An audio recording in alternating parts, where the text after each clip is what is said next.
Hello my dear students. आज के इस लेक्चर में डिस्कस करने वाले हैं गोलीय दर्पण। यानी गोलीय दर्पण का इंट्रोडक्शन के रूप में रहेगा। यदि आप चैनल पे पहली बार हैं तो चैनल को सब्सक्राइब कर लें और इस सेशन को लाइक कर दें। चलते हैं टॉपिक की ओर, गोलीय दर्पण की ओर। गोलीय दर्पण में क्या क्या पॉइंट होने वाला है, क्या क्या चीजें इसकी होती है, इससे कैसे परावर्तन होती है प्रकाश की, सारी बातें को डिस्कस करेंगे। तो सबसे पहले आते हैं गोलीय दर्पण। ये गोलीय दर्पण है क्या? ठीक है, तो देखिए गोलीय दर्पण मतलब गोला से संबंधित बात हो रही है। तो देखिए यदि ग्लास की यानी कांच की एक खोखला गोला लेते हैं, यानी इस तरीके से हमने कांच का एक खोखला गोला इस तरह से लिया। ओके, इस तरह से खोखला गोला लिया। अब इस खोखला गोला का ये बोला जाए तो ये क्या है? केंद्र है। इसकी अपना एक त्रिज्या होगी, इस त्रिज्या को आर बोलते हैं। ठीक है, अब देखिए इस खोखला गोला के कुछ पार्ट को इस तरह से ऐसे काट दिया जाए। काट दिया गया।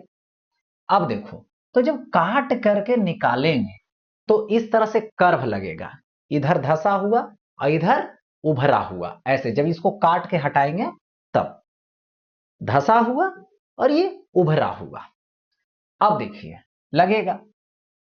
इसके बाद क्या करते हैं कि इसको, ये जो देख रहे हैं भाग है, इसको इस तरीके से पेंट कर दिया जाता है। क्या कर दिया गया? पेंट कर दिया गया। अब देखिए जिसको रजतित कहते हैं, कर दिया गया। मतलब इधर से रिफ्लेक्शन होगा और इधर रंगा हुआ भाग है, इधर से प्रकाश का परावर्तन होगा। अब देखिए ये क्या है? दर्पण बन गया। इधर धसा हुआ, इधर उभरा हुआ। धसा हुआ भाग केंद्र की ओर देख रहे हैं, यानी जो परावर्तक सतह है वो केंद्र की ओर है, या तो परावर्तक सतह धसा हुआ है तो इसका नाम है अवतल। अवतल दर्पण यानी कनकेव मिरर। ये चीज होगी। अब देखिए यदि इसको ऐसे तो भी कर सकते थे, जैसे ये खोखला गोला है, ठीक है, और इसका भी केंद्र है और इसकी भी ये त्रिज्या है। ओके, अब इसमें भी हमें क्या करेंगे? छोटा सा पार्ट काटेंगे ऐसे ऐसे। तो ये धसा हुआ भाग और ये उभरा हुआ भाग। इस समय क्या किए थे? उभरा हुआ भाग को पेंट किए थे, रजतित किए थे। अब क्या करना है कि जो धसा हुआ भाग है, ये देखिए, ये इधर जो धसा हुआ भाग है इसको हमने पेंट कर दिया। यानी केंद्र जो है, जो सेंटर है, जो सेंटर है, तो इसमें देखिए परावर्तक सतह केंद्र की ओर पेंट किया हुआ, केंद्र से अलग तरफ। अब देखिए इसमें पेंट किया हुआ केंद्र की ओर, परावर्तक सतह केंद्र के विपरीत साइड। तो ये परावर्तक सतह अब इधर से हो गया और परावर्तक सतह उभरा हुआ हो गया। ठीक है, तो इसको बोलते हैं उत्तल। उत्तल दर्पण। इसको क्या बोलेंगे? तो यहां पर उत्तल दर्पण बोलेंगे। अब देखिए ये अवतल दर्पण या उत्तल दर्पण गोला का एक भाग होता है। उसके केंद्र को वक्रता केंद्र, सेंटर ऑफ कर्वेचर कहते हैं। इस सी को क्या कहते हैं? इसका वक्रता केंद्र कहते हैं। किसका वक्रता केंद्र? तो इस दर्पण का। ठीक है, क्योंकि जिस गोले का भाग है, और इसकी जो त्रिज्या होगी इसको क्या बोलिएगा? आर, जिसको दर्पण की वक्रता त्रिज्या बोलते हैं, जो आर है। यानी जिस गोला से ये काटा गया है उस गोला की त्रिज्या जो होगी वही इसकी वक्रता त्रिज्या होगी, यानी जिसको क्या बोला जाएगा, यहां पर आर बोला जाएगा। ओके, अब देखिए यहां पर कुछ ऐसा चीजें हैं जो इस तरह से दिखाई देगा। जैसे देखिए ये हमारे पास दर्पण है जिसका ये परावर्तक सतह है और ये जो है से पेंट किया हुआ सतह है। अब देखिए ये जो ऐसे है तो देख रहे होंगे ये धंसा हुआ भाग और उभरा हुआ पेंट किया हुआ है, तो यही है क्या चीज, अवतल दर्पण है। इसको अवतल दर्पण बोलते हैं। और यही जब जस्ट उल्टा कर दिया गया, देखिए यहां पर ऐसे ये देख रहे होंगे बाहर के निकला हुआ भाग है जो परावर्तक सतह है, ठीक है, और जो धंसा हुआ भाग है वो रहा ये वाला, ठीक है, जो पेंट किया हुआ है जो इस तरीके से, तो ये बन गया क्या चीज, उत्तल दर्पण, ठीक है, जिसमें प्रतिबिंब कैसे बनता है, क्या होती है, सब आगे बातें करेंगे। अब देखिए यहां पर ये हो गया।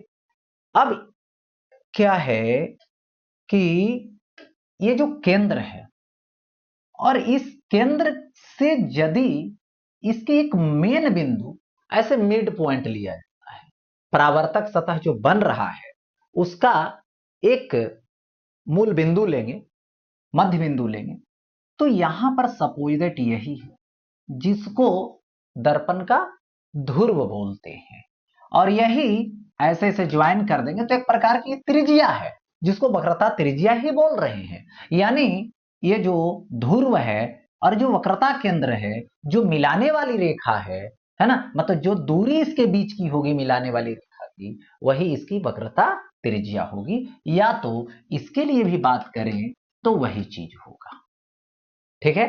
और यही यदि यहां से अक्ष के रूप में दर्शा दें इसको तो पीसी एक अक्ष हो जाएगा।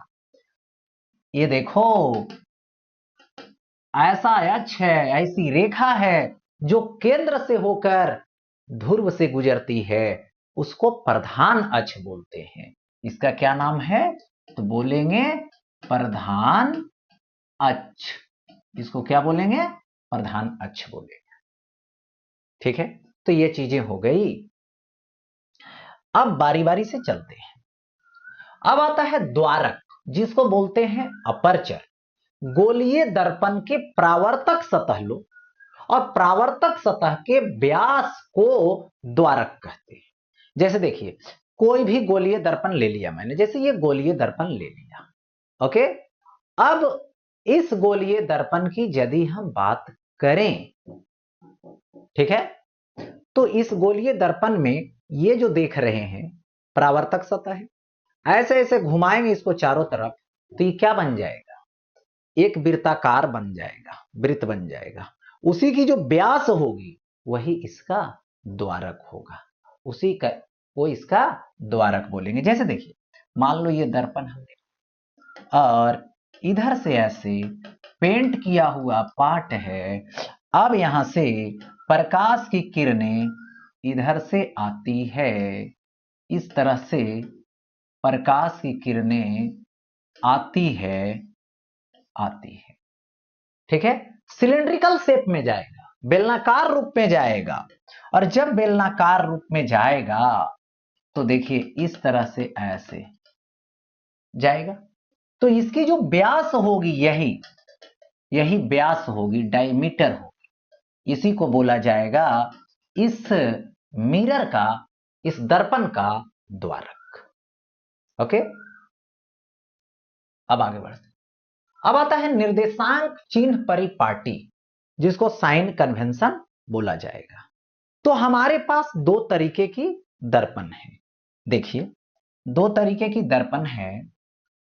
एक यहां पर ये दर्पण रहा जो अवतल दर्पण है, और यहां से ये क्या है, अक्ष है, और इस अक्ष में ये जो है पोल है, ध्रुव है, जिसको बोलते हैं निर्देशांक बिंदु। कोई भी दूरी दर्पण के ध्रुव से ली जाती है, इसलिए इसको निर्देशांक बिंदु बोला जाता है। किसको? इसके ध्रुव को, इसके पोल। अब देखिए ये हो गया। उसी तरीके से यदि मैं दूसरा दर्पण लूं तो ये क्या है, इधर से पेंट कर देंगे तो ये जो बन जाएगा वो क्या बन जाएगा, यहां पर प्रधान अक्ष बन जाएगा और ये क्या हो जाएगा, ये जो है से ध्रुव हो जाएगा। हो गया ऐसा, जिसको क्या बोलते हैं, निर्देश बिंदु बोलते हैं। इसको क्या बोलेंगे, निर्देश बिंदु बोलेंगे। अब बारी बारी से समझना यह है कि ये देखो परावर्तक सतह है, तो परावर्तक सतह इधर है, तो इधर जो भी चीजें होगी वास्तविक होगी, क्योंकि इसको बोला जाता है वास्तविक स्पेस। दर्पण के परावर्तक सतह के सामने जो भी चीजें आएगी, वस्तु हो, प्रतिबिंब हो, जो भी होगा सबके सब वास्तविक होगा। और दर्पण के बिहाइंड यानी जिधर पेंट किया हुआ है उधर जो भी चीजें होगी वो काल्पनिक होगी, क्योंकि वो काल्पनिक जगह माना जाता है, काल्पनिक वर्चुअल स्पेस। और ये देखो उसी तरह से परावर्तक सतह इधर, तो जो भी चीजें आएगी वास्तविक आएगी इधर, और इधर जो भी चीजें होगी काल्पनिक होगी। ठीक है, तो यहां पर एक चीज और देखने को मिलेगा कि इसकी वक्रता केंद्र इधर होगी, है ना, यानी वास्तविक जगह में होगी, और इसका क्या होगा, काल्पनिक में होगा।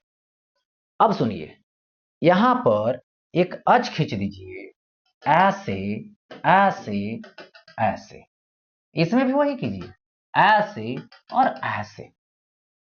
ठीक है, तो देखिए दर्पण के परावर्तक सतह की ओर जाइए, इन्हें कि आपतित किरण लाइए, आपतित किरण की दिशा में, वैसा कुछ नहीं सोचना, डायरेक्ट सोचना है। देखिए ये कोई भी दूरी कहां से लेंगे, तो ध्रुव से लेंगे, और यदि वो इधर हम जा रहे हैं, किधर, परावर्तक सतह के सामने, तो इधर जो भी दूरी आएगी वो कैसा होगी, तो ऋणात्मक होगी। ओके, और इधर जो भी दूरी आएगी, मतलब इधर जा रहे हैं, तो क्या आएगी, धनात्मक आएगी। ऊपर जो भी होगी वो क्या होगी, धनात्मक होगी, और नीचे की बात करें तो जो भी आएगी वो ऋणात्मक होगी, उसका सिंबल ऋणात्मक लिया जाए। उसी तरीके से इसमें इधर के तरफ जो भी बात करेंगे ऋणात्मक करेंगे, ऊपर के तरफ बात करेंगे तो धनात्मक, प्रिंसिपल अक्ष जो है, प्रधान अक्ष है, उसके नीचे बात करेंगे तो ऋणात्मक। और देखिए यहां पर ये चीजें तो हो गई, और एक चीज और, इधर के तरफ, इधर जो भी चीजें बात करेंगे काल्पनिक में, दर्पण के पीछे यानी वर्चुअल स्पेस में इधर जाएंगे तो वो धनात्मक। यही निर्देशांक चिन्ह परिपाटी कहता है।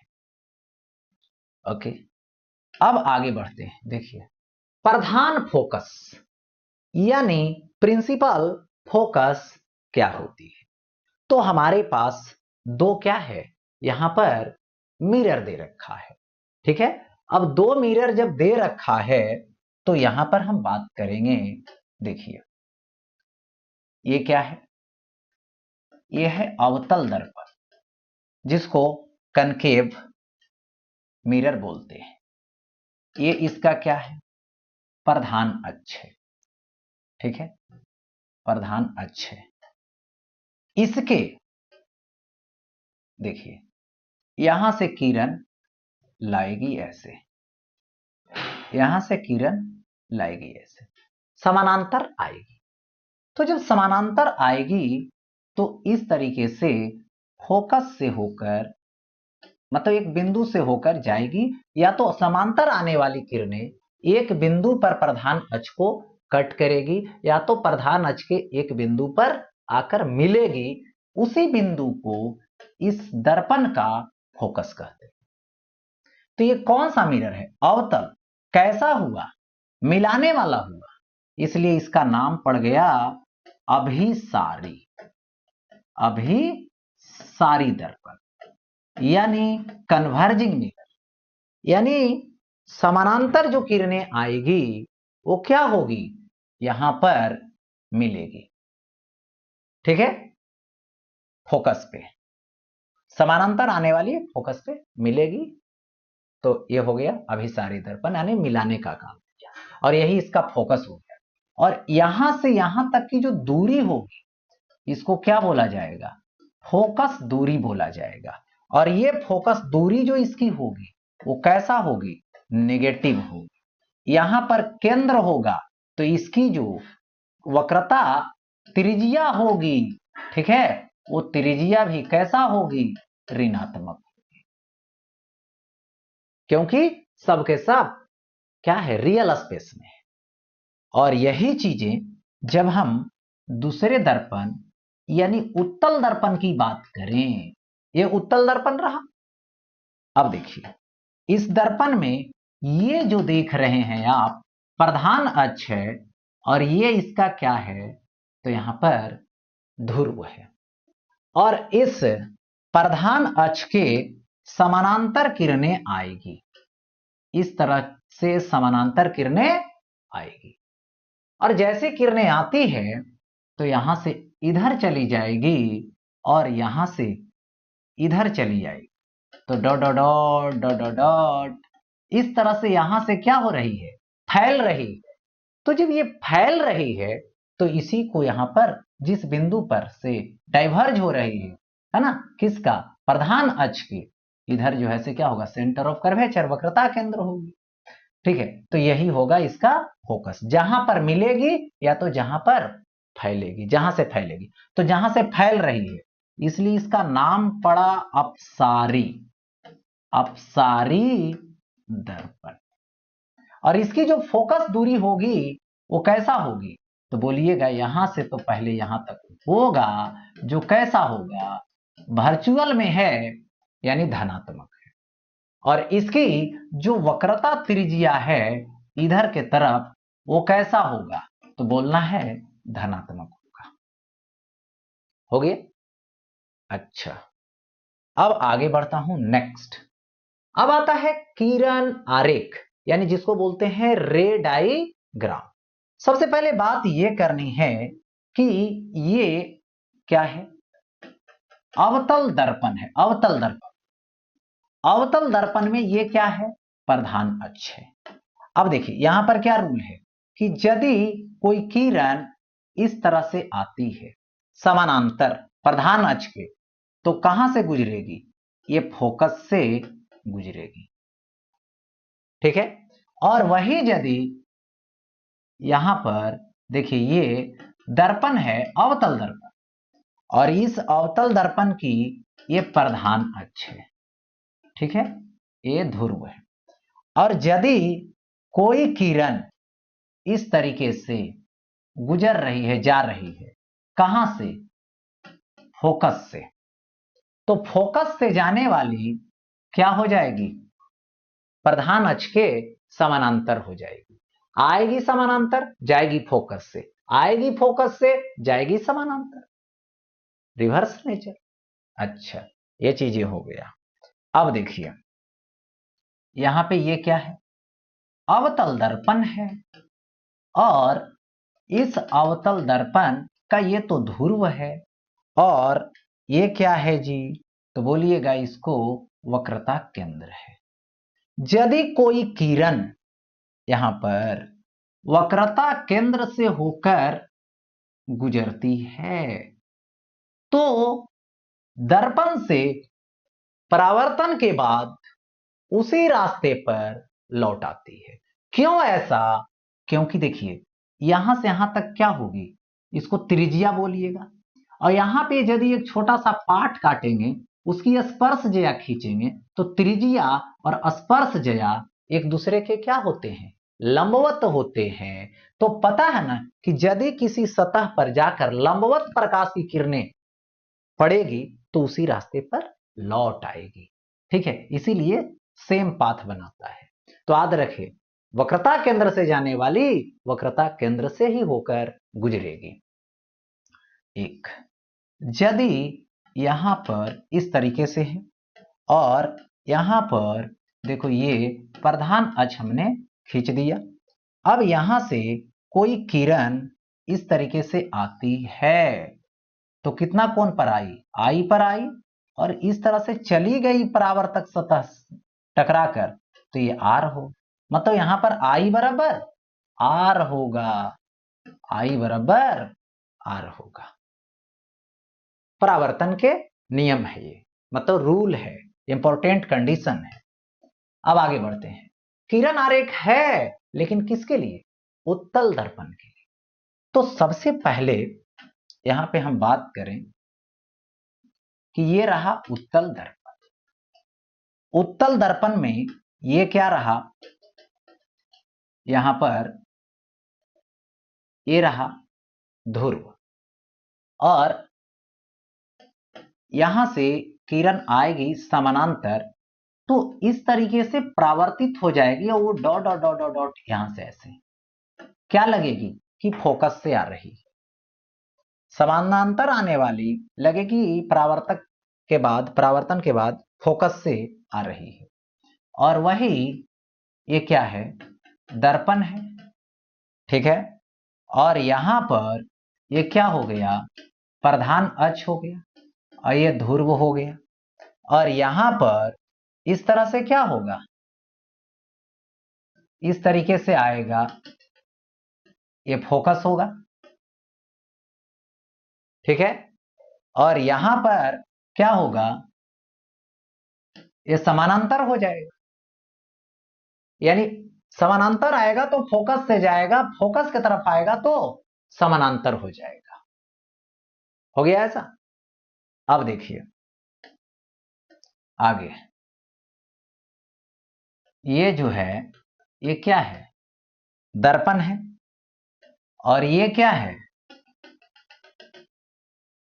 प्रधान अक्ष है, और ये क्या है, यहां पर इसकी वक्रता केंद्र है।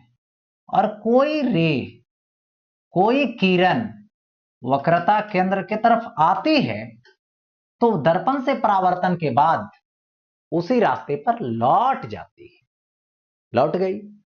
अब देखिए यहां पे इस तरह से क्या है, मिरर है, दर्पण है, और ये इसका प्रधान अक्ष है, और यहां से किरण इस तरह से आएगी और इस तरह से चली जाएगी, ठीक है, क्योंकि आपतन कोण बराबर यहां, अरे सॉरी क्योंकि उत्तल दर्पण लेनी है, उत्तल दर्पण, और यहां पर इस तरीके से ऐसे आएगी, इधर से आई और इधर की तरफ चली गई, आई और ये आर, तो इस तरह से रूल को फॉलो करता है। यह हो गया। अब देखो आता है दृष्टि क्षेत्र, जिसको बोलते हैं field of view. Field of view में यह समझना है कि देखिए ये जो मिरर है ये कैसा है, धसा हुआ है परावर्तक सतह, मतलब अवतल है, और यहां से ऐसे ये लाएंगे, और यहां से ऐसे आएगी समानांतर किरण, और इस तरह से फोकस पे जाकर कट कर जाएगी। तो इस स्थिति में क्या होगा कि जो व्यू ऑफ फील्ड देखने को बनेगा ये वाला बनेगा।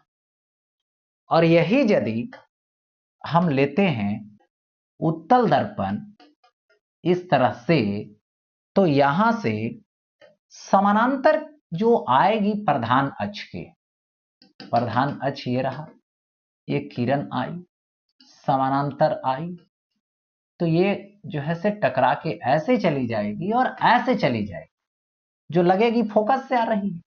तो व्यू ऑफ फील्ड जो है वो कुछ ऐसा दिखेगा, ये है फील्ड ऑफ व्यू। तो फील्ड ऑफ व्यू जो बन रहा है दृष्टि क्षेत्र, वो उत्तल दर्पण का ज्यादा बनता है, और ये अवतल दर्पण का छोटा बनता है। वो दर्पण रख करके भी आप देख सकते हैं कि उत्तल दर्पण का दृष्टि क्षेत्र ज्यादा होता है और अवतल दर्पण का दृष्टि क्षेत्र कम होता है। तो इस तरीके से ए टॉपिक, ए इंट्रोडक्शन यहीं पे एंड होता है।